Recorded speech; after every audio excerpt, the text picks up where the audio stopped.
రాజు వాళ్ళ తాతయ్యని హాస్పిటల్‌కి తీసుకొని వచ్చి చెకప్ చేయిస్తూ ఉంటారు. ఇంతలో డాక్టర్ బయటికి వస్తూ ఉంటాడు. అది చూడగానే అక్కడ ఉన్న వాళ్ళందరూ అయితే ఏమైంది అని చెప్పేసైతే అడుగుతూ ఉంటారు. ఆ మాటలు వినగానే అక్కడ ఉన్న డాక్టర్ అయితే ఇక్కడ కావ్య అంటే ఎవరు? అతను మీతో మాట్లాడాలి అనుకుంటున్నారు అని చెప్పేసైతే అంటూ ఉంటాడు.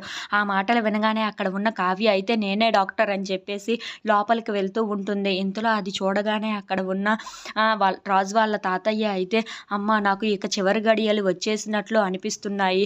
నువ్వు నాకు ఒక మాట ఇవ్వాలి కావ్య అని చెప్పేసి అయితే అంటూ ఉంటాడు. ఆ మాటలు వినగానే అక్కడ ఉన్న కావ్య అయితే చాలా బాధపడుతూ ఏడుస్తూ ఉంటుంది.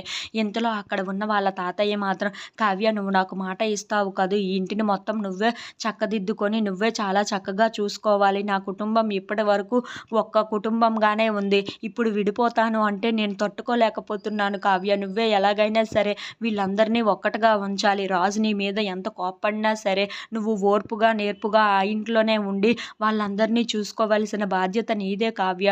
అలాగే ఈ రోజు రోజు దినదిన గండం లాగానే ఉంటుంది నీకు రోజు. కానీ నీ ఓర్పుతో నువ్వు అంతటినీ చక్కదిద్దుతావన్న నమ్మకం నాకు ఉంది. అందుకే నువ్వు నాకు మాట ఇవ్వవా కావ్య?